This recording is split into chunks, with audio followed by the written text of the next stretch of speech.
Hello, everybody. Welcome to our webinar, and I'm giving word to our CEO, Nick again. So, Nick, stage is yours. Hello, everyone. We are looking forward for this webinar and workshop with a great interception. We decided to do an interesting meeting on the topic of monitoring and observability for the launch of our new version of Accure. Today, we are here with Max and Kate, and my name is Nick. Thank you, Kate. So get ready for a fascinating journey where you'll get subject matter expertise, and we will try to get to grips with the concepts and cases of observability. By the way, Max and I just got back from Amsterdam, where the largest Kubernetes conference, KubeCon 2023, was just held. Um, what I can tell you is that Kubernetes is on a huge trend. CNCF admitted at the opening that they didn't expect this. They thought they would be 9,000 person at the most out of the 10,000 that the center could hold. But they bought all 10,000 tickets a month in advance. About 20% of all booths were dedicated of products from Observative line. There were more than 25 presentations on observability, and there were no empty seats in the rooms. We talked there with one of the leader from the CERN. It's a Swiss large scientific institute, and agreed that the time when Kubernetes was a fun in a sandbox is gone, and even conservative academic and scientific centers already use it for their IT environment in productive way. That's what we are going to talk to the experts about today and hold a workshop. I pass the microphone and let's go. Thank you, Nick. And here we have a great speaker, Bartolomei Plotka, senior software developer at Google, and the most famous person I can tell from observability area. And also we have, but not at the moment, other speaker, Victor Francik, and he is actually right now on the train, so we will excuse him for a moment, and I hope that he can join us, because actually I will be really delighted to see and hear opinions from both speakers. And also in panel discussion, will take part my colleague Max Golos, and Max will also add some, I hope, valuable insights to our discussion. So let's start. And my first question is about Kubernetes observability. As Nick said, it's like a huge thing right now, but if you can ask several people from the area, from the industry, what Kubernetes observability is, each answer will be different. And here we are. We'll try to understand which answers our speakers will give us today. So let's go.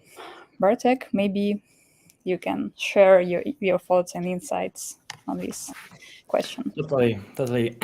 I think, it is kind of like a bigger discussion always, like what's the difference between observability and maybe monitoring and, other ways of describing to really how to gather more information about your applications that are running on production on Kubernetes cluster.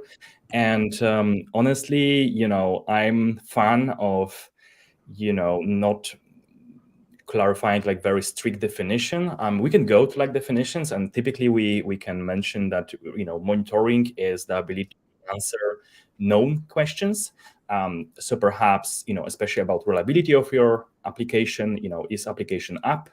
How many CPUs using, how many memory? Those are the questions that typically we will want to ask, and we know that we'll ask them, so we can be prepared, right? We can create dashboards, alerts, metrics, logs, instrumentation that is centered on things that we know we'll ask. The observability definition, coming from like control theory, I believe, is to ability to answer unknown questions. So the questions that you don't know you'll be asking, unknown unknowns, right? And what it means is that you don't know that you will be having incident about authorization path of your application. So maybe you forgot to create an alert or create a dashboard that will give you the insight of what is happening. Ideally, you want to kind of like immediately on the spot kind of dive and troubleshoot your application using what exactly the tools that in the CNCF we are working on around observability. And in practice, that means making sure, the application is exposing enough information, right? And of course, we can categorize those information with different types of signal, we call it, or observability pillars. And that is usually metrics, logging, and tracing. But there might be much more. Another one, which is getting the more popular, is continuous profiling. So we could dive in any of those, but this is the kind of observability space, and there are lots of projects. And I'm tech lead of the TAG Observability, so Technical Advisory Group in the CNCF, where we discuss those things. There's even white paper you can read right now about the observability part. But the space is huge, so it can be complex. And I was on KubeCon as well recently, and one feedback I got from various community people from the community is, this is so complex, is that I'm not, they are not sure if they should send all those signals in the same time, pay for all of this, or maybe pick some of those. Yeah, so generally there is a lot of room to documenting and providing better solutions that automate this process. Yeah, but that's my observability versus monitoring, let's say, definition, or how I feel about that. I personally feel, it's all about dynamic questions that you should be able to ask and have answers. And so I would not even use monitoring word and just really focus on observability. But there are also people who claim that, this word lose the meaning because it can mean so many things. Thank you very much. And Max, maybe you also have something to add. 1 second. I had my mute on. I'm looking at it from a business perspective, and the way I see it is actually monitoring is more of a process of collecting data to have and to use for different aspects of basically what you're looking at and what you're trying to do. Observability is more of a state when you're actually looking at what you want to be looking at, rather than collecting data from everything you have. And it's more of an end result than a process, which monitoring is exactly a process. That's my opinion. Not getting into the details of the technical part, but okay. And we actually skip my second question and like a detailed answer to this exact question about differences between monitoring, observability, and like common things about it. So what do you think, both of you, what are the biggest challenges of Kubernetes observability at the moment? What you can tell me about it? Bartek, maybe you start. Yep, sure. I can take it. So I think Kubernetes, as we mentioned, if someone introduces Kubernetes from maybe other kind of orchestration systems, maybe Mesos, maybe OpenStack, maybe virtual machines, maybe bare metal machines, it's much more dynamic, right? So you essentially have more layers and more things running around in a more frequent moment. So this is you have to consider when you are kind of applying any observability tooling. Is it metric? Is it logs? Is it tracing? There is a lot of cardinality. So many different things happening at the same time, many unique things, and there is lots of complexity that you have to unpack. So making sure you can essentially get spammed with all those kind of observability signals and pay a lot of money. Actually, it's a very common pitfall to pay for observability more than you're actually paying for application, which is super wrong. This is what you should avoid, and it's actually easy to overspend there. That's why the community is working on various tools like sampling for tracing, like proper filtering for logging, and like cheap metrics that can kind of help you avoid all of those.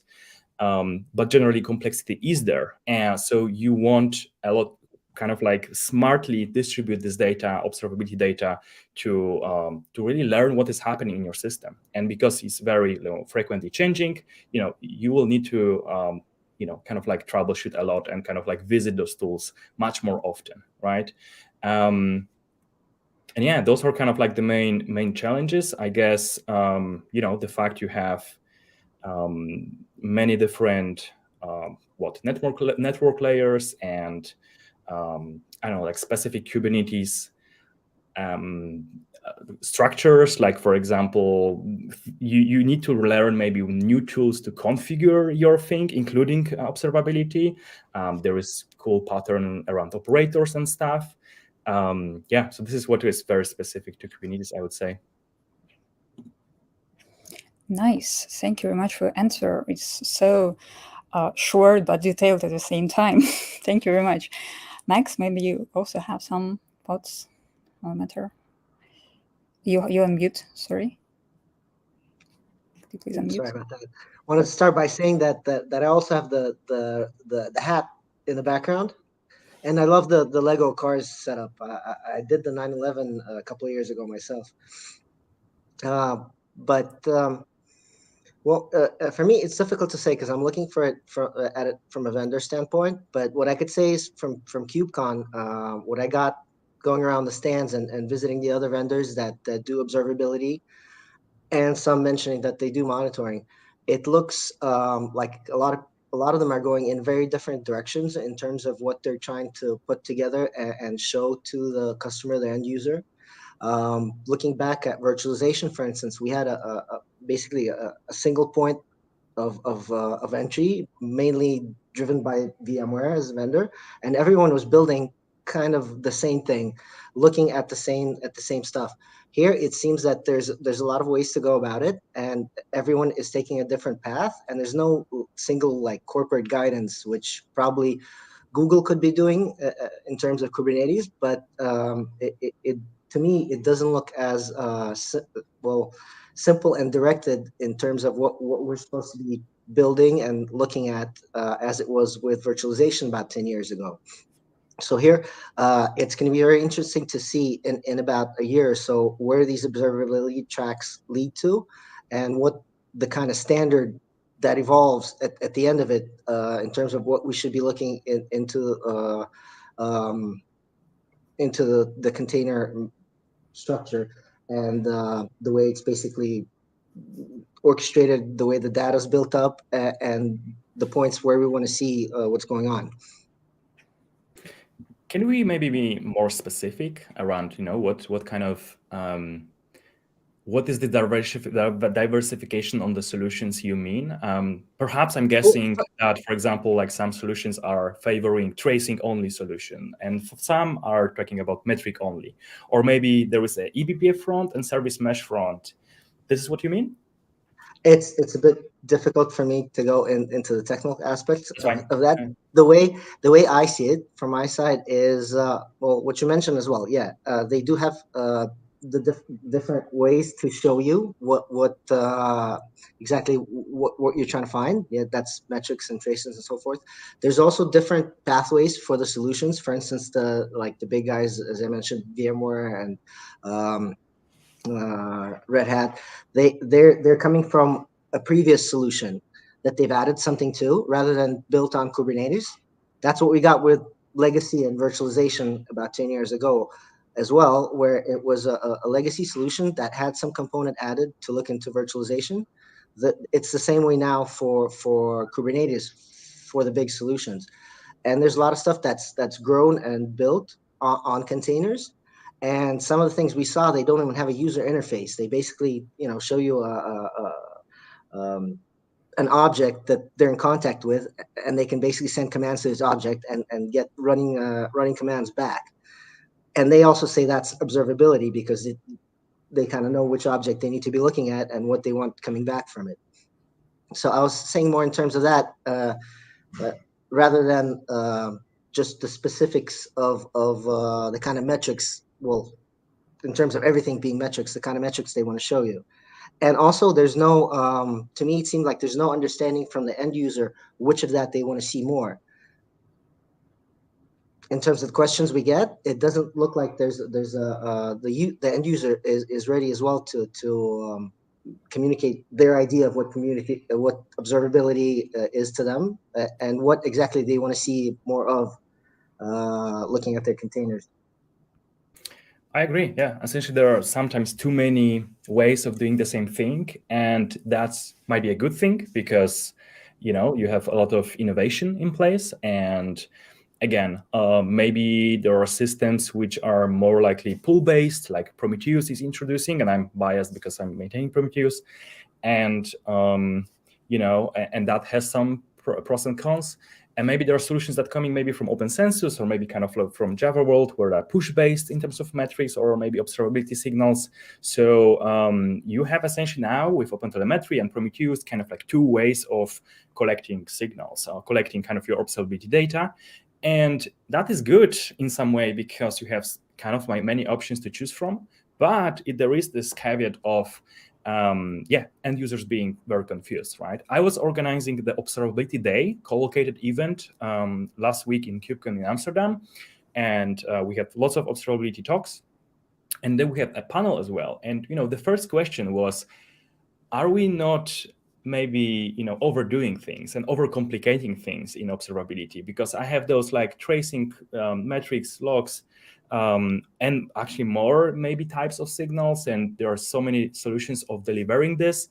I'm confused. We are users are migrating from different things, so they're actually overpaying. So that's a very important aspect that is happening in CNCF, and this is because the CNCF has this no kings making rule. So that's by design. They are not choosing the winner, and we can debate if it's that good or bad, but Observability Day was specifically for end users. So my idea would be to kind of make sure the end user have a voice, have an opinion. Also, maybe some end users which adopted something and that worked for them could also advocate for what works. But of course, yeah. So that's definitely a challenge that we have to solve in the CNCF. And actually, I have a question regarding this plenty available tools, observability tools, because when we're talking with some clients and people from industry, we understand that sometimes most problems and like observability features you can do through console or through like Kubernetes directly, and you have Prometheus as well, you have Grafana Labs, you have like a lot of solid tools, but there is a plenty of new tools which is like created by some companies and can be specific, like focused on some specific problems, like only metrics, only traces, etc. So what in your opinion, is it like what industry need, or there is like some other opinion maybe? What do you think about it? I mean, generally, that's capitalism as well, right? So we, as an end user, they should understand that one thing is that we are converging as an open source on best practices and what usually, works the best. But there will be all kind of like different vendors popping up, and some of them with fantastic ideas, some of them maybe not great ideas, but overhyped ideas. And unfortunately, again, that's a challenge to what to choose from. And maybe we should build guidance and kind of like help people to have some, rules rule of thumb, kind of like again, rules what they should choose from. Like, for example, like for me personally, and what works for customers we work with, because I'm kind of like also in Google Managed Prometheus team, we kind of want to make sure that whatever you choose, it has compatible APIs. There is a very common aspect when somebody introduces like very cool and amazing protocol, and you essentially are locked in, right? And fortunately, for example, like projects like OpenTelemetry, they have this kind of culture of like delivering like generic protocols that everybody use and kind of like, or should use. So vendors are kind of like adopting those things. So making sure that your solution is compatible with the open source standard is great. The same thing is with, for example, like metric query language, like PromQL is kind of getting adopted to the point that if you are an unfortunate vendor that maybe you have like custom language, unless you try to collaborate on open source to create a standard for this language so everybody can use it, everybody has a free license to use it, because that's also a problem in some cases. Unless you do that, at some point you will have to adopt a new language and kind of like break users and so on, right? So, for example, in Google, we are adopting PromQL more and more, and that's painful. But we might kind of like collaborate. We might have collaborated with Prometheus much earlier. So anyway, like for the user who chooses things, again, I'm biased because I'm open source maintainer. I mean, let's collaborate on like open standards and make sure things are compatible.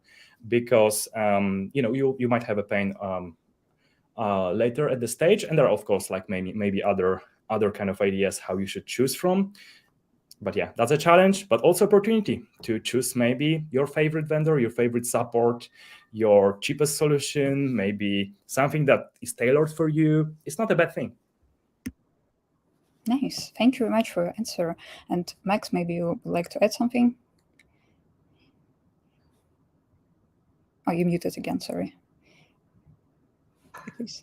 Yeah, I'm sorry. I'm just trying to manage for my cat or bird not to make a lot of noise, so I mute it every time. The way I see it is it very much depends on what you're looking at that's inside the Kubernetes or containers initially. If it's an app or a business process or just the general condition of your clusters, nodes, and so forth. It very much depends on that, and some of the solutions are basically tailored to see one thing or another, just in terms of it being inside a container structure rather than on a server or on a virtual machine. So from what I saw, the difference to approaches, it kind of leans one way or the other. And then there's the general monitoring solution that's kind of like Tivoli that I started my career with, that just looks at everything everywhere. And the idea with containers is it's a layer inside a layer inside a layer. So you don't necessarily need to make sure your air conditioner works and have it in the same block of information as your app or your business process, which used to be the story with like HP or IBM solutions back in the day, where you get your electrical plugs sending alerts to the same place where your user alerts from your application is sent. So here it's a lot more tailored and detailed in terms of what the solution is made to look at. Thank you. Actually, I just realized that we have here like kind of both sides, like technical sides and business side, two speakers and different perspective. It's really interesting because sometimes people from one team can't, it's like DevOps dilemma. Some people from technical team can't understand business team and vice versa. So it's actually pretty interesting that we have these two perspectives today. And actually, I'd like to have a step back, and we have two questions in the chat, and it's kind of like clarifying questions, because I think we have like different levels of audience in our today meeting. So let's have a step back and answer this question, because it kind of can clarify some things for some people in the audience. How can observability help in detecting and resolving issues in Kubernetes clusters? Sure. I mean, essentially, maybe it's worth to imagine the world without observability. Like, essentially imagine, there is no data about, the health of your Kubernetes or health of your applications, then, it's really hard to tell what's going on. You would need to reproduce yourself within like another kind of environments, whatever. So observability is crucial to gives you some signal on what is happening, right? So for example, you can have, there is this kind of red method, which is very popular in monitoring. Red method comes from rate and error and durability. So they're kind of like different kind of things you should, as the first thing, monitor in your application. For example, with metrics, but you can do it with logs and traces as well. But let's take metrics because that's the simplest part. So for example, you could have Prometheus watching scraping, collecting data from your application about, for example, if the application is up, and if you have some HTTP server, maybe how many users is actually kind of like using it, and how many errors you are seeing. So then you can either graph this information or you can actually alert on this information, right? So graph is more, let's say, thing where you start usually with alert, because you don't want to stare in your graph all the time. You want to be only called when there is a problem, when this automation detects there is a problem before even user maybe calls you that there is a problem. So that's the detection mechanism. And then the resolving issue help is when you actually can maybe have some dashboard in Grafana, or just query Prometheus or any other UI from vendor, to see the metrics maybe about like where this the issue is. Like maybe the error is coming only from certain cluster or only from certain pod or node, and there is then you can navigate to the root cause, right? And then you can go through, jump to log lines that are maybe having more kind of like detailed information. And if you have sophisticated methods like tracing, then you can actually follow the whole request path to find out what microservice among many have the problem, right? So now's detection, where is it and what is causing. So finding the root cause is essentially mostly through monitoring or observability solutions, right? And then you need to use other solutions to maybe fix the code, fix configuration, and use CI/CD pipelines to kind of roll it or revert. But yeah, I think observability is crucial in the very beginning part of the story. And second question is, what are the tools available for implementing observability in Kubernetes?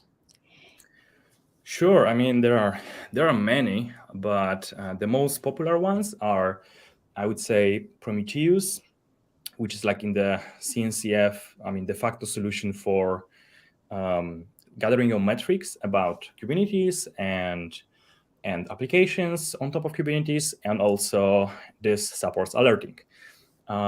Then you can kind of hook it to other backends, many other backends. For example, like if you want to have scalable kind of solution with like super long-term retention for your metrics, then you can use Thanos, which is like another solution that kind of scales Prometheus in CNCF as well. There is Cortex, there is Mimir. There are also paid solutions. You can send data to Datadog, to Dynatrace, Google Managed Prometheus, Amazon, and so on and so on. So you can expand as much as you want. So that's kind of metric part. For logging, there is FluentD, FluentBeat. There is OpenTelemetry Collector as well that actually handles multiple signals, metrics, logs, and tracing.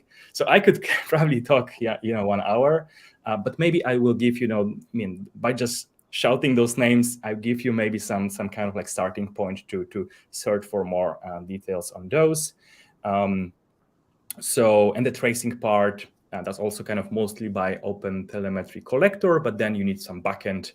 You could check Jaeger project in the CNCF as well. And most of the solutions I mentioned are like Apache 2 license, maybe Grafana and Mimir are AGPL2. So license is also important. Like, it depends how you want to use it and if you want to pay it or not. And then also there are paid solutions like those managed services I mentioned. So this is mostly roughly it. There are lots of kind of cool projects out there in CNCF as well around automation.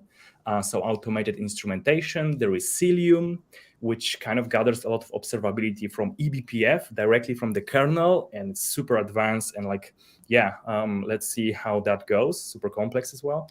There is Istio, which provides a service mesh, which can provide you a lot of observability, very consistent observability as well. So you might look at that, Linkerd as well. So yeah, the space is huge. And again, come to the tag observability. I can send the link essentially. There's observability, there's kind of white paper, there are links to the project that are involved. There is Kubernetes CNCF landscape, huge board with so many projects. So those would be a starting point for you to learn more. Thank you very much. Actually, it's leading back us to a question about like plenty of tools, observability tools. So actually, it's really a lot. And also, you will hear later today on workshop how to use Accure as an observability tool as well. So we will demonstrate how you can troubleshoot your Kubernetes. And here is actually a link from Bartek. So please check it and enjoy like plenty of tools you can use for observability. Max, maybe you also have something to add. Yes, of course. I wanted to add to that. We are also, one of the reasons we got everyone here together is that we're also doing Kubernetes observability now at Accure, and we just made a new module. Initially, Accure is something more of a company like Datadog, where we come from a big monitoring solution to something that does specific tasks like Kubernetes. And obviously, we're going to have a little show after the webinar. But we're also in the process of joining CNCF, so hopefully we'll be in the observability pane there pretty soon. And well, one of my kind of answered questions to that was that we're just starting the process basically, but it seems to go pretty quick in joining CNCF. I was going to ask my colleague to a question on whether I see it's not a big organization yet. It's about 160 companies, but how much effect on for instance, what the general trend is or where CNCF is going in terms of the specific areas like observability? Do the members, the existing members and new members coming in, like, is there a certain discussion on what we're building together, on some knowledge base coming from CNCF, maybe some suggestions in terms of what we're building for observability, where we're all going, like a general guidance? Or is it just, we become part of the group and everyone kind of does their own project and throws in whatever they end up building, and we all look at it every 3 or 4 months and then keep going out in different directions?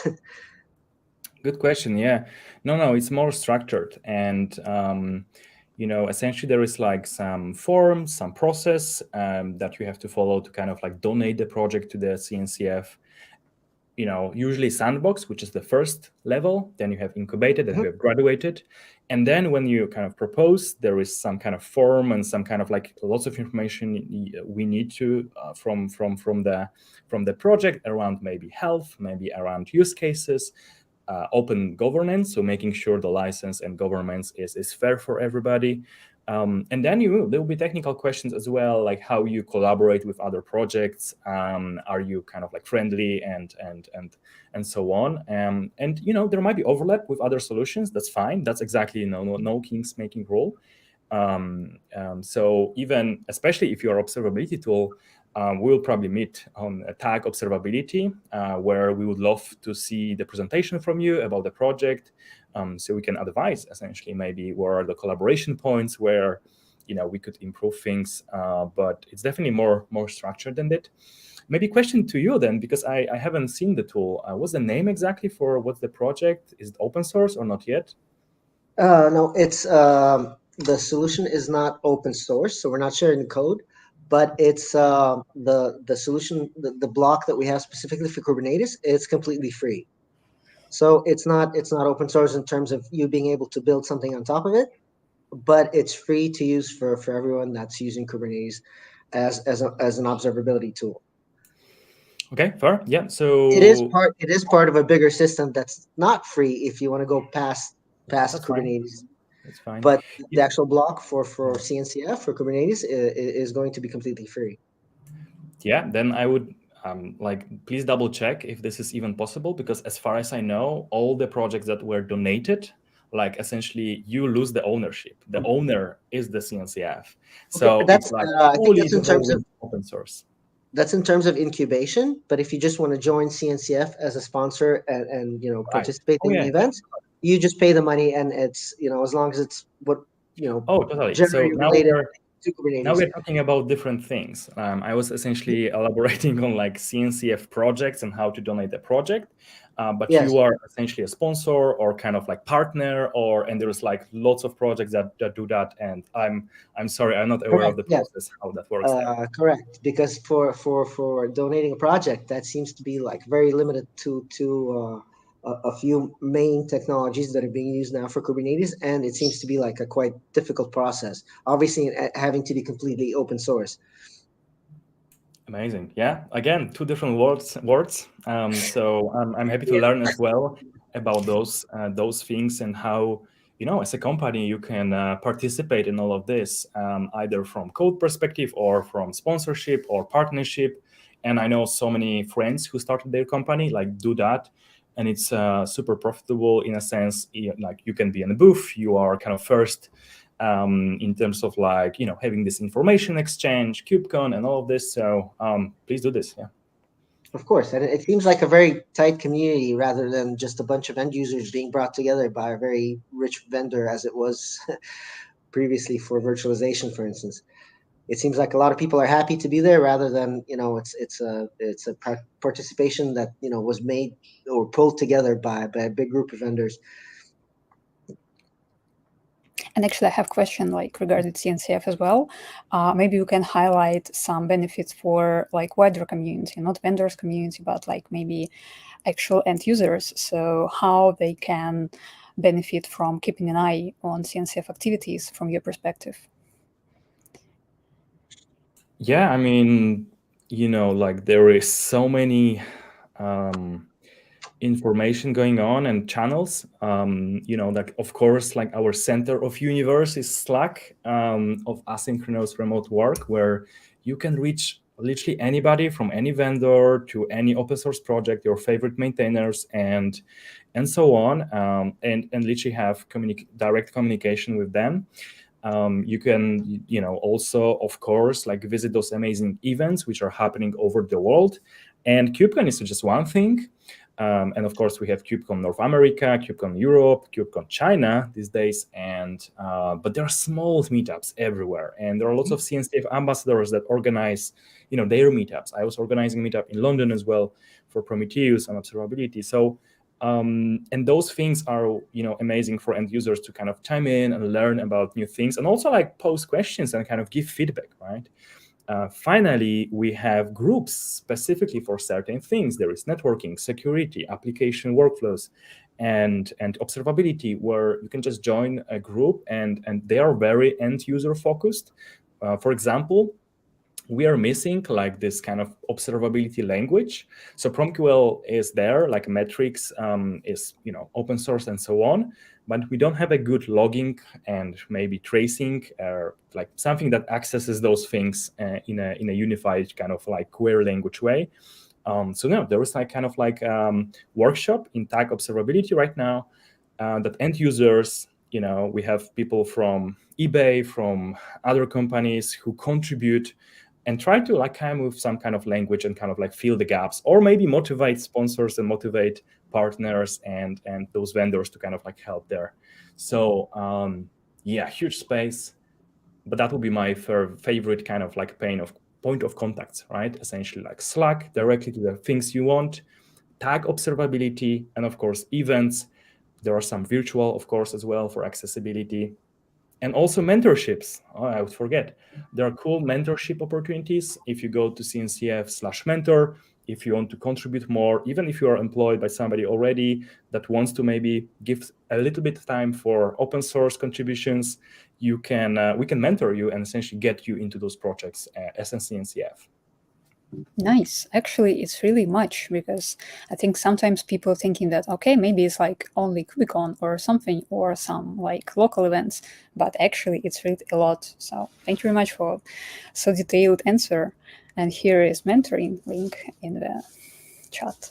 So please pay attention. And I have another question, like not regarding CNCF, but regarding observability pillars. What do you think? Is it possible to is observability possible without some of the pillars? So for example, without traces, without metrics. Sorry, you muted.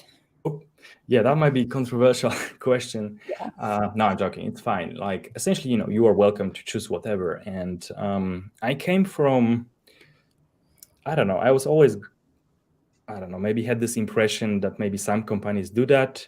But when I was at some startup in UK, we really wanted to focus on metrics mostly or only. Of course, we have logs, we have some tracing, we have some profiling, but majority of troubleshooting were with metric. And the reason is they are super reliable, they are super real-time, and they're the cheapest you can get.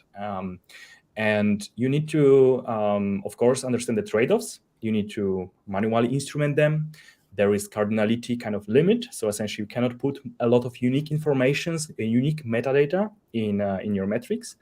And so you need to choose wisely what you are exposing.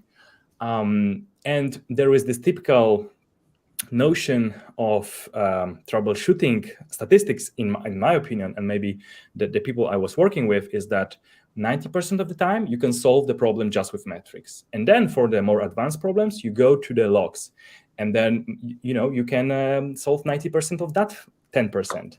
And then you go to tracing, and then you go to profiling for specialization, kind of special states. So for profiling, of course, like performance problem, and tracing your, like kind of request-bound, transaction-bound problem of when you are debugging, right? And that's my opinion, of course. And that's why I joined Prometheus kind of team. That's why I created Thanos project actually on the way. And, because I love this, and I think this is super useful as me building products. But of course, I can tell you that so many people created amazing companies that only use tracing, only use events. And Honeycomb and Lightstep, I think that would be kind of like main, that kind of comes from my mind. Of course, OpenTelemetry Collector allows all of this. So with this idea, you only have tracing or events, essentially. And then you deduce metrics and logs from that, right? There's another school who will say only logs. And I think, mostly metrics and then other parts in a bit. So up to you. You can, hopefully we have more stories from end users, what worked for them in terms of money spent and so on. But yeah, that's my kind of like suggestion or recommendation, because again, metrics are the cheapest and simplest, and yeah, anything else is kind of a little bit more complex. But maybe question to you, like your observability tool, what kind of like signals are you using? Or maybe you are not exposing the signals at all, like how it works? Thanks. Maybe you have something to add. Yeah, we're doing everything from that now, both traces and metrics. We do also collect logs and keep a CMDB, but what's in terms of what we see is the most requested is metrics and traces, especially for Kubernetes. As I said, we're building from a monitoring solution that was a bit bigger, and it was actually meant to collect data from everywhere, including like Prometheus and Zabbix and so forth, and generally, analyze it and give out an end result, which would shorten, the time you spent to look into the specific systems and to see what exactly the alert was. So in terms of the way we see metrics, of course, is probably the simplest, quickest, and most customizable in terms of you setting what the different levels are that below or above is incorrect, and you getting constant information coming in through those metrics. Whatever goes out of the boundaries is what you notice. In terms of traces, it's also, it has to already happen. It's an event you're looking back from, and logs is just historical information from everything that happened, and you have to set up a way to look into that for specifically the events you're looking at, because you get logs from everywhere, and that's also the heaviest part in terms of the data you need to keep, especially if your solution is in the cloud. Getting a lot of logs from a lot of customers is already a difficult process to go through, rather than them just collecting metrics that are just numbers in most cases. And if the number is above the allotted, is above the limit, then you get an alert and it goes into what's happening. So it's probably the simplest in terms of on the vendor side as well to use metrics and traces, especially since most Kubernetes installations we get now are pretty light in terms of the total buildup. So you don't want to have a lot of data to service those installations as well, which logs, for instance, especially from a large system, collecting all the logs all the time is an incredible amount of data. Also to work through, to send to a cloud, and to actually analyze and give back. Yeah, you need to have like PhD and AI to make sure it's usable. But Correct, yeah, a lot of data. Great point. Yeah. And there's another school like continuous profiling, which is kind of like hot technology. And there are cool companies like Polar Signals, Pyroscope, Grafana, and many others who are kind of like allow you to have profiles from your application. And actually they use metrics and logs and everything else as well, which is pretty neat. So another thing to think about that. Yeah. Nice. Thank you very much for both answers. And I have two cases from our audience, which we collected before we went.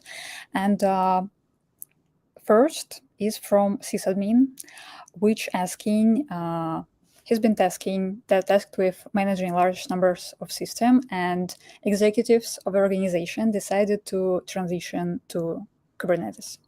And the question is, besides benefits of Kubernetes, this person uncertain, is it like necessary to moving all this system to a platform, or it's like not the best option?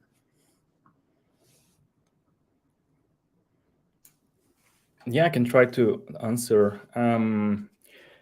I think, yeah, I mean, I was, I'm in the tech maybe like 11 years or so, which is not that much, but I already saw, again, many solutions, right? Like OpenStack and then Mesos and then Kubernetes. So I'll be looking what's next in a few years. So don't get too attached. I know so many companies are just starting to kind of like adopting Kubernetes. So Kubernetes is amazing and very mature right now. Lots of good APIs essentially and patterns to kind of like follow, but absolutely you should not bring everywhere Kubernetes. Like I saw cases where perhaps IoT devices or maybe like your your fridge or whatever, your router should have micro Kubernetes as well. And I'm in the opinion that maybe that's too much, or maybe we need to have tailored solutions for those. In my kind of previous job at the startup, like we also had Kubernetes that also have virtual machines, so Google Compute Engine, and we were kind of orchestrating different workloads through just virtual machines, and that's totally fine. So I would say pick Kubernetes if you have a really dynamic environment and you want to adopt Docker, so those kind of like containers. You want to have those lightweight, ideally stateful microservices. For stateful microservices or so databases, it's much actually a little bit harder to adopt Kubernetes, but of course we do that as well, because you need to maintain state, you need to maintain persistent volumes, and that can a little bit cost more, and there are some reliability aspects you need to care about. So I think we see, honestly, that the use of Kubernetes everywhere, again, IoT and those kind of telecom and whatever, I think sometimes it's too much. I think sometimes it's okay as a company to okay, let's slow down and really understand why we are diving into this. Do we need microservices? Do we need this very complex networking and kind of scheduling mechanisms. Yeah, so that's my opinion. Thank you very much. Actually, it's, I think, almost the same we have in our team, because we actually discussed this real cases and understood that, yes, it is this difficult to, like, and maybe wrong to move all systems to Kubernetes because it can be like fatal error for some companies. And actually, I have another question, like regarding what you said about don't to be too attached to Kubernetes, because I have I saw some comments on Reddit lately, like Kubernetes subreddit, and like regarding KubeCon actually, and like people said something like, I don't know, nothing changed since 2019. So what do you think? Is it like really stable right now and not too changing, or there is like some growth path for Kubernetes as well, or it's like stable environment now? Yeah, I mean, it's a good thing though, because Kubernetes really needed that, needed stability, needed to things slow down on the feature-wise, so maintainers can wrap up the tech debt and kind of like really make sure things are stable and allow other solutions to integrate on top, right? So I fully agree. Like Kubernetes didn't change that much, and that's a good thing. Because there are other solutions that emerge. And again, applications on top of Kubernetes, all those eBPF solutions in the nodes, all those service meshes got even more advanced. There are lots of solutions for multi-cluster setup. So like if you have fleet of Kubernetes clusters, which is super popular nowadays, like recently no one have just one Kubernetes clusters, you have 30 or 100. And how to solve this. So there are kind of Google Anthos, for example, or KCP is like a new cool project from Red Hat, which allows managing this and having the actual operators that are kind of controlling things on multi-cluster level. So I think there are enough level of innovations. However, they kind of happen in different communities, maybe different projects. So don't focus on Kubernetes kind of only, but really be open for the CNCF space to really see the movement there, right? So, and also there is negative aspect of that feeling that you saw on Reddit is that we forget on how much support and amazing work is needed for Kubernetes itself, right? So for example, like everybody is bragging about etcd recently. Oh, maybe we should be replacing this, but no one actually seeing how much effort and how much complex this is and how much it enables Kubernetes. So we need to be careful to not kind of focus on the shiny new things on top, but really also still support and make sure the project is healthy. Otherwise, we'll have a problem, right? Yeah, thank you very much for this answer, because actually it was really delightful to hear your opinion as like one of the key members of Kubernetes and CNCF industry and area. And we have another real life case, and I will try to also rephrase it a bit. So the organization has diverse set of informational systems, including both monolithic and microservices. And like internally managed Kubernetes service has been launched. And the question is how begin the migration progress, because all systems now should be migrate to this Kubernetes service provider, and how to begin this transition first, how to observe and manage the new environment, and what to do with contractors and applications who don't wish or can't be like other Kubernetes. So this is kind of maybe too much information at the moment.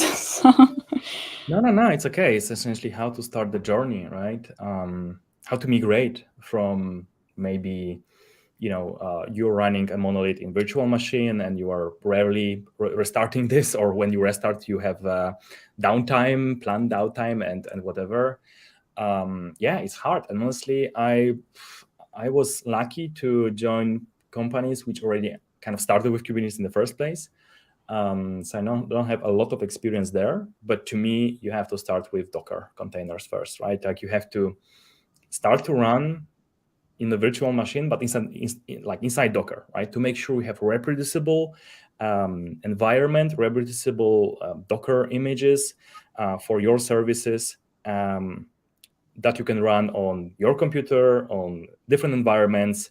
So that's first thing, right? Like because you can adopt Docker or containerization as a separate thing. Essentially not change too many things at the same time. And then once you have a Docker image, you are kind of familiar with debugging, monitoring, and running it, and all the quirks around, maybe dependencies in the Docker, maybe the Docker tools. I mean, it's not only Docker, by the way. Like Kubernetes moved to Cryo or another kind of engines for that, but Docker is the most popular still for like development environment.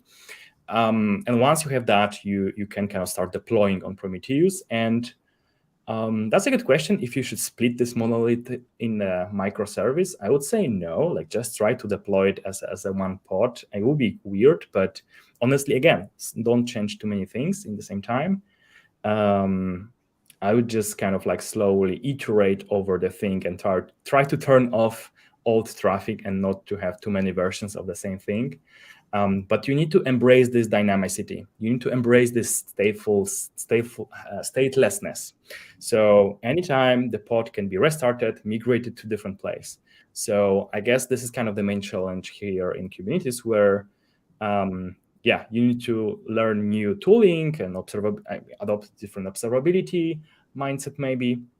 But generally, you need to make sure that your application can survive if your pod is down. So you have kind of like horizontal scalable thing. You have replication set up. Maybe you're using the cloud databases, or maybe you have like database in the old place, like maybe outside of Kubernetes for now, and move the stateless things first. So those will be my recommendations. Yeah. Thank you very much. And actually, it's all my questions at the moment. If somebody have any questions right now, please put it in chat and I will like bring it to our speakers. I think that Max had some questions as well. Well, I think we kind of went over it in terms of what we're looking at CNCF. I probably had one more thing for you in terms of the commercial aspects. What I want to say is looking back at virtualization, for instance. As I said, we had a corporate first adoption, then going to mid market, then going to small companies and single users. At Kubernetes, it's going the other way around. Like we're not seeing too many big funded installations with heavy like global applications on them running completely on Kubernetes. Maybe some parts of them, but on a layer of virtual machines. So they're still mainly in VMware clouds or OpenShift or so forth. And going to separate customers, we and this is clouds, right? Going to separate customers, we see like them having a small sandbox, maybe trying one or two services running on Kubernetes, but still sticking everything that's big in production and is kind of a lifeline for their business. That's still all mostly existent inside virtual machines, with minor interaction to containerized infrastructure.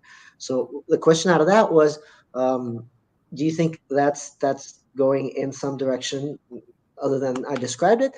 And what do you think could be done to make it more corporate friendly or more, I wouldn't say stable, right? But more trusted in terms of moving the really big, heavy things that require a lot of money and make a lot of money to a fully containerized infrastructure,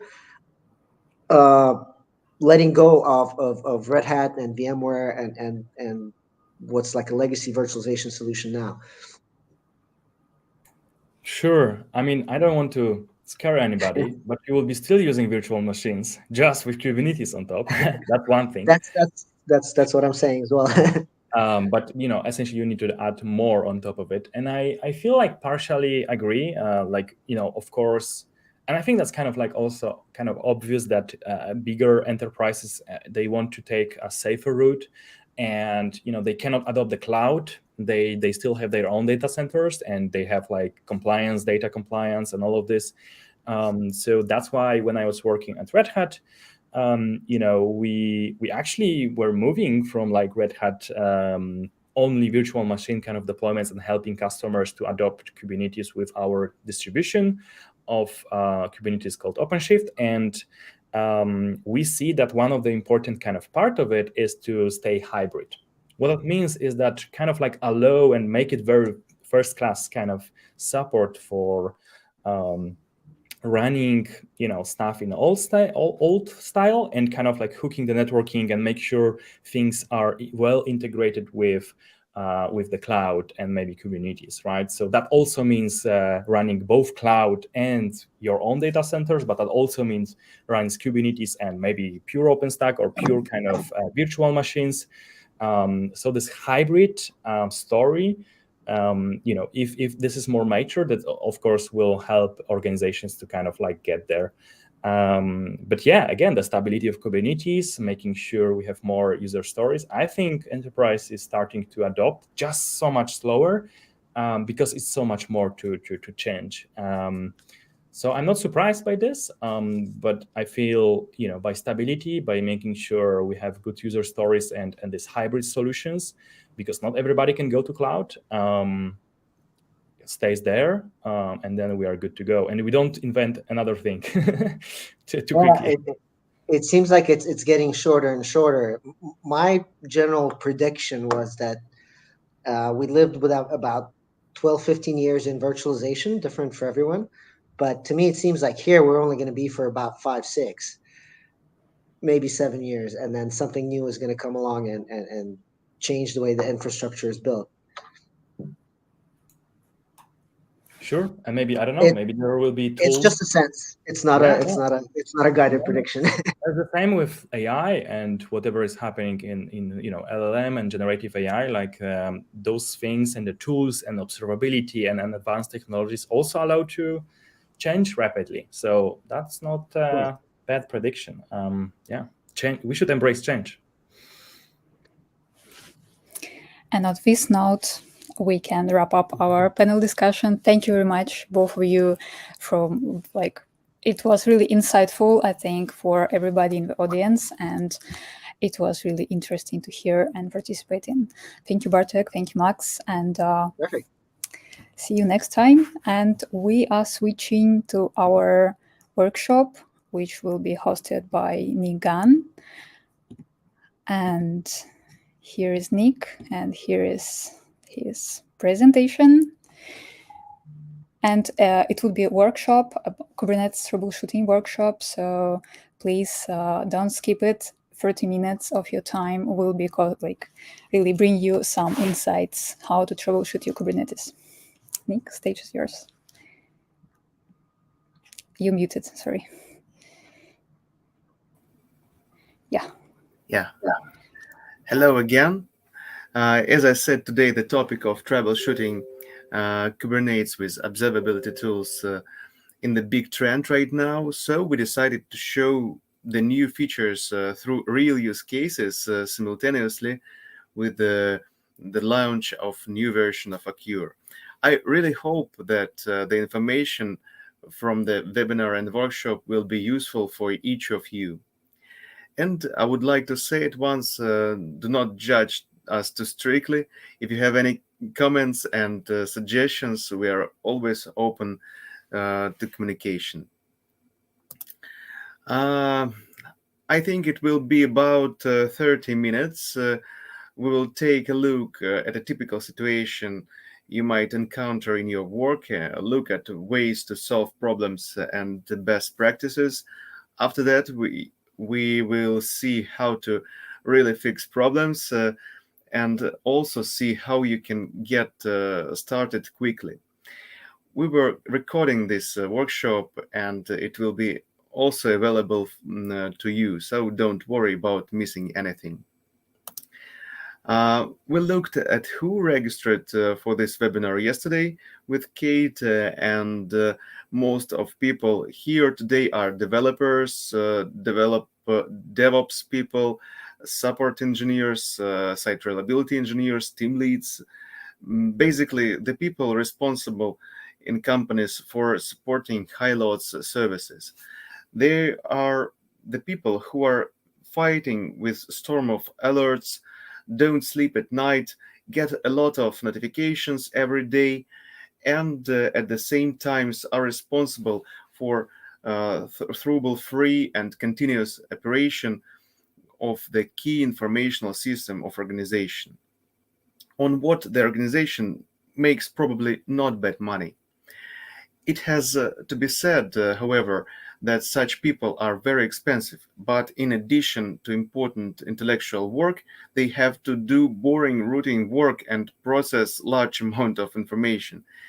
What they need is to get access to relevant information as quickly as possible, showing where the point of failure is and what the problem is.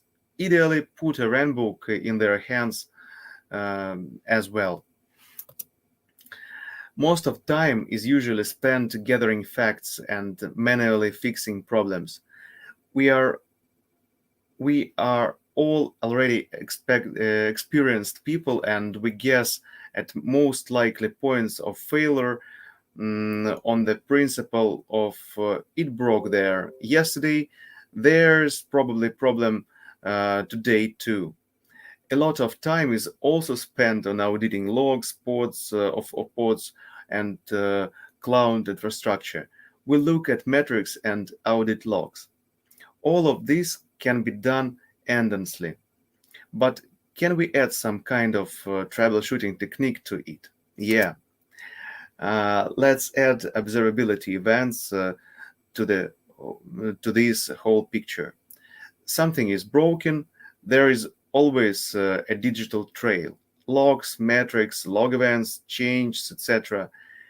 Tracking changes and detecting anomalies is an observability event for us, which we can already work with systematically. Let us list the most common sources of observability events. Alerts are usually born when some metrics crosses its threshold values. Metrics and their numeral values also carry a lot of information, even if in general the threshold is not reached, but the behavior may be abnormal. It is already an event for us too. Logs contain a lot of useful information. Error can be seen there in an obvious way. We will we will work with logs of applications and system software, as well as logs of pods and clusters. Traces, network events, and Kubernetes events itself bring specific diagnostic information. It's very useful. Imagine going through all those events with your hands. It's terrible. You need either intuition, luck, or an Jedi level of expert experience. It's like looking for a needle in a haystack. Let's see what we need more often and less often. We speak about metrics, logs, so what use all time, what use sometime. Of course, you can use metrics a lot, and 90% work with metrics. But someone try to use alerts, logs, Kubernetes events, Kubernetes objects, logs, and so on. Sequential combining of options is a thing in the past. Most often, the process, of course, of troubleshooting is a sequential run through the observability events from one to the next. We saw a failure, went to the dashboard, then went to the logs, then looks at the metrics, then again, but other logs, then Kubernetes events, and so on, until we find the cause and pick up the right runbook. Until we are all overrun by artificial intelligence, and I really hope not, it's possible to get pre-processed information about where to look for the problem and in what was the problem. Data correlation comes in handy. For us, it's not the correlation of the second order central momentum or the mathematical expectation of the product of deviation of random variables of their correlation. We are talking here more about statistics and the technique of those statistics. For us, correlation is the relationship of several observability events from different sources. They can be logs from ILK and alert from Prometheus, or the event from the Kubernetes control and a network error from the or errors from AWS monitoring or from some Zabbix. This is very useful when you want to look at the whole picture. Imagine that when something breaks, you get a signal at once with a collection of 30, 40 events. You see then when what event happened, what was the first event, what are the related events on related pods, worker nodes, in applications, or even in user in analytics. All this is convenient and understandable. It takes 2-3 minutes to understand what happened. Then it is a matter of technique, choose the right runbook and solve the problem. To start working with correlation, you must first prepare the environment for it. We need to connect data streams for different sources in one place. Let it be a queue. You can connect your Git, Jenkins, hundreds of monitoring tools such as Splunk, Prometheus, Zabbix, PureTG, and others, as well as popular tools for discover, auto-discovering, and CMDB. Once you have all the data in a queue, you need to set up scripts to process the data in order to run correlation. Now, for the most important part. It is with this week's release that we have a wizard there. You can deploy ready-made content packs in 5 minutes. The first such content pack we released for the Kubernetes. It includes a lot of interesting and useful stuff out of the box, and I'll show you all of it. After the data is collected and processed there are signals with a set of related observability events, notifications, alerts, dashboards, insights, and of course, runbooks and automation scripts. Acure is the first and foremost a platform and ecosystem. Here you can create such content packs yourself, set up your observability from ready-made content packs in minutes, starts automation. Everything is customable and very flexible. And maybe most important, it's all free for a community version, even in a cloud. Let's look at a real-life example of using this approach.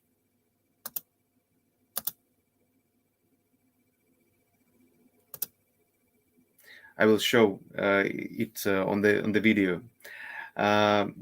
You are a lead, for example, of DevOps in a company for 5 internal development teams.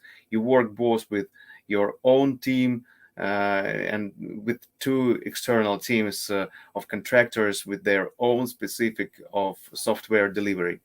This is an interface of Acure for the background of my speech. Teams are different services, from websites for the company to internal billing system and back office support systems. On-call services for infra and CI/CD pipeline support. The company has 2 Kubernetes clusters, each for their own task. Since there are only 3 of you DevOps engineers in the group, and everyone in the same time zone, people can get sick, be on vacation. It makes sense to simplify and partially automate your work, especially in some troubleshooting part. Let's try. I will show you one case of problem.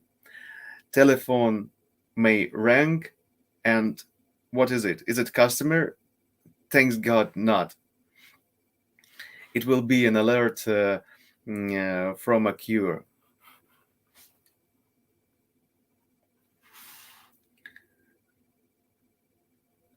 We can see maybe something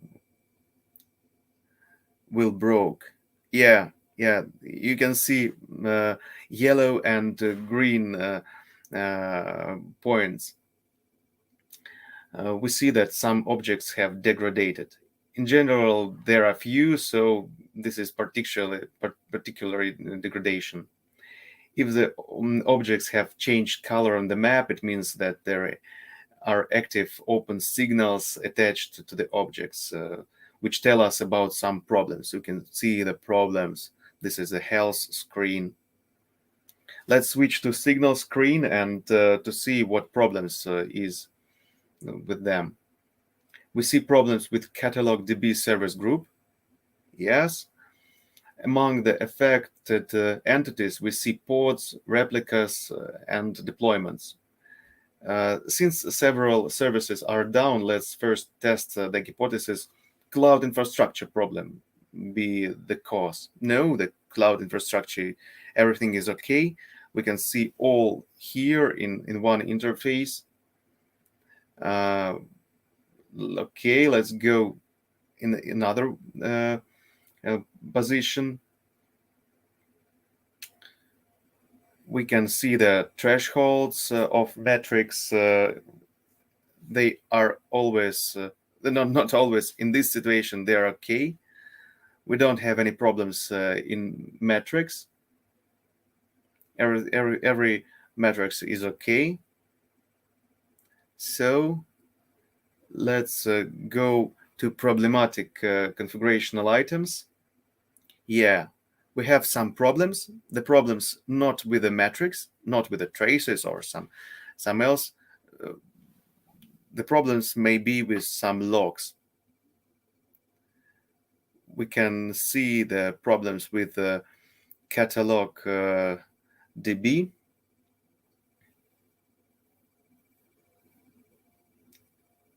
And catalog DB have a problem. We should solve it. We could see every relevant data, and we can see the runbook for resolving this problem. Check pods events, check pod logs, and let's do it in a queue. We can take this pod, go to events and logs screen, open it, and we want to filter only relevant events. We are interested in events with only warning level. Only warning level, yeah. And now we want to filter only catalog DB for the object. Great.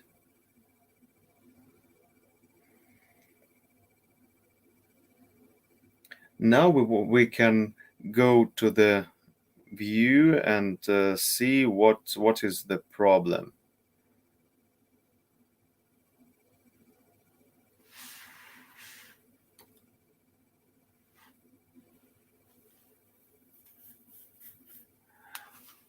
We can take this message and send it to our developer team. Let's check the second problem at once. Let's go back the signal screen for a moment and open pod is crash hopping, crash looping. Okay, go to labels,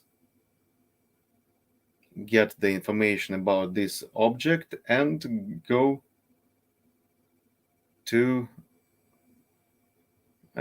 our logs. We have to change the object name.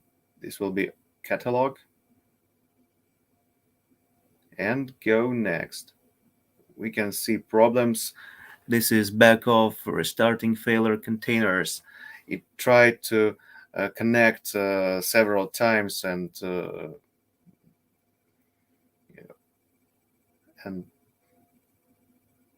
this was the problem.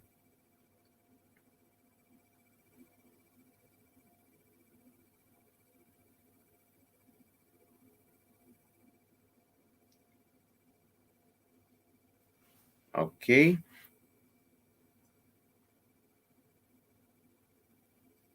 We also see a lot of messages about readless problems failure.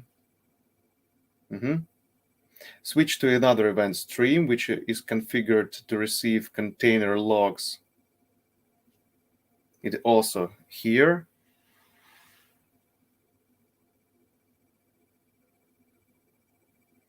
We select logs by label name for our application, catalog.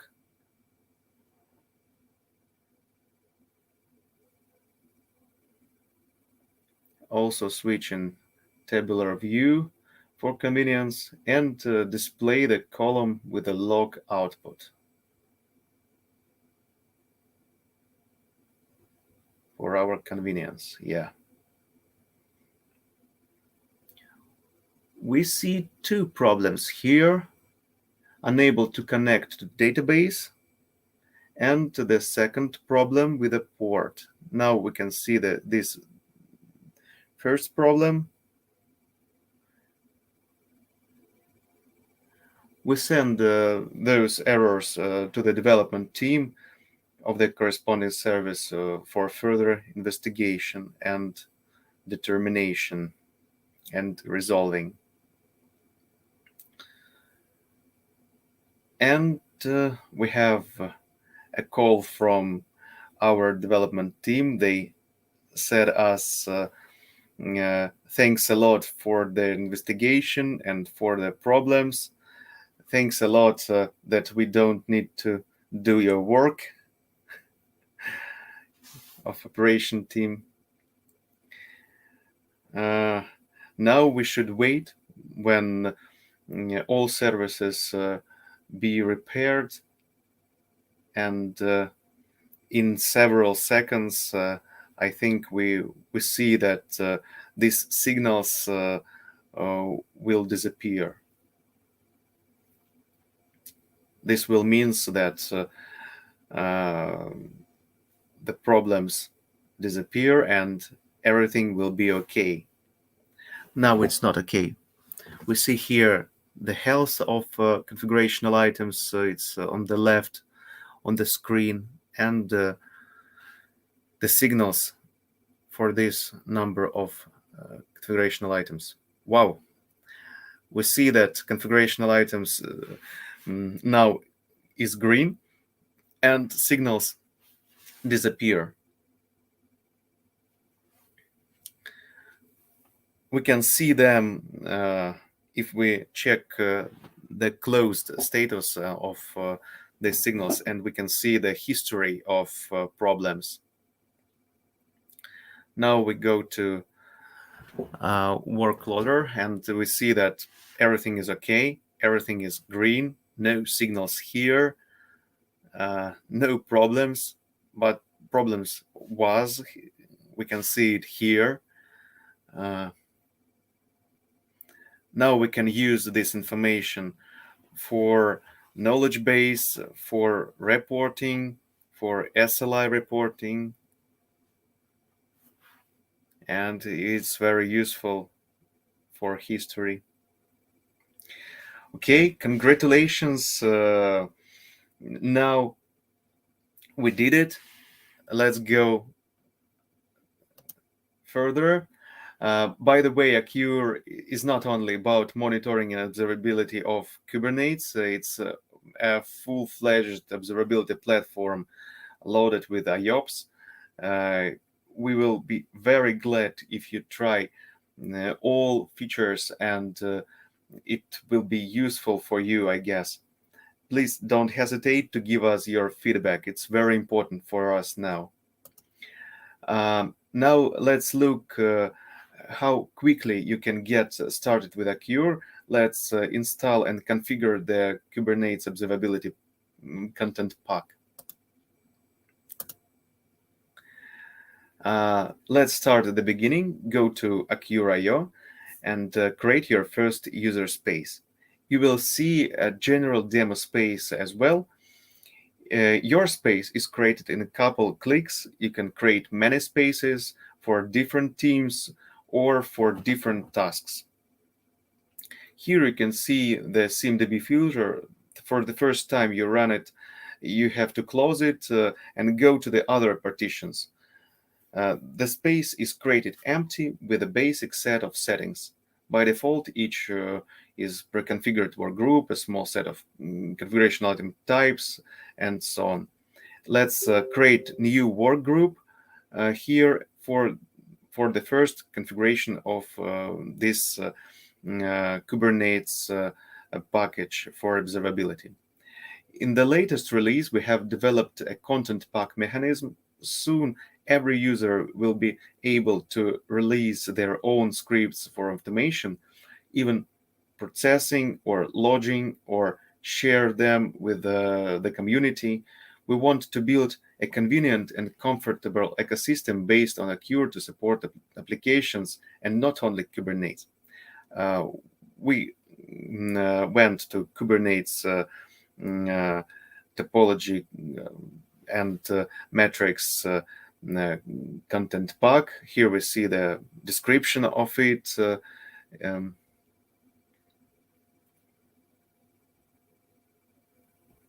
The map displays current health status. You can see it. Signals are created based on metrics collected by a Acure agent with the kubelet, node exporter, C-advisor, state metrics server, kube, IP server, and so on. The agent can also be configured to collect custom metrics via scraping HTTP endpoints. You can customize the collection of your applications and build the processing logic for your task yourself. Let's press run and select the work group where you want to set up monitoring. If it doesn't work the first time, you can delete the work group and do it once again with a new one. The script sets up several Acure entities. Agent coordinator, what will manage your agents, which you get in the next step. Data streams to receive metrics and cluster objects for the Kube API. Several data processing scripts on the load code engine. This is a correlation logic, and dozens of threshold rules for major issues that need need attention. Kube API and kubelet and status nodes, pods, capacity, availability, total cluster capacity, time, and etc., etc., etc. Several maps with the filters on basic views for your convenience. You can easily customize all in Acure. After installation, we check to complete configuration. You need to deploy the Acure agent on your one of cluster's worker node. Do it now. Let's use a Helm chart.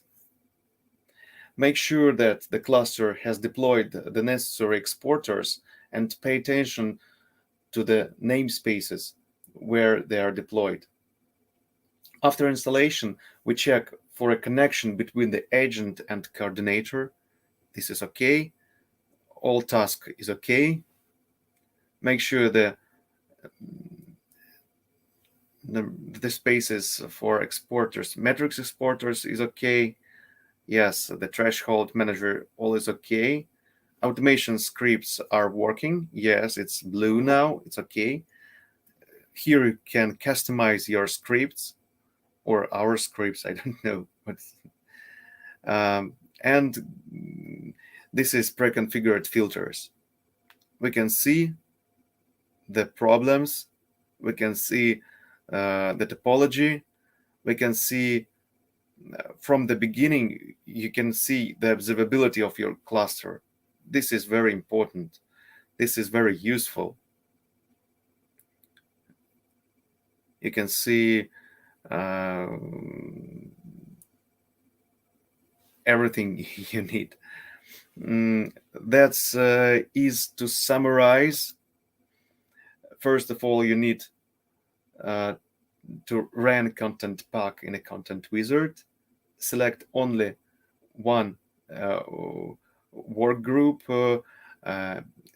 take the script and put it in Helm chart. Then you install the agent on your working node, wait 10, maybe maximum 15 minutes for the data to arrive and join the new level of observability. All you have to do to try is go to our site, register, and create your first user space. That's all absolutely free in community version. Those who do it now and will actually use Acure for them, like active user, for them it's guaranteed to remain free as part of the community version. Thank you very much. I think we should stop our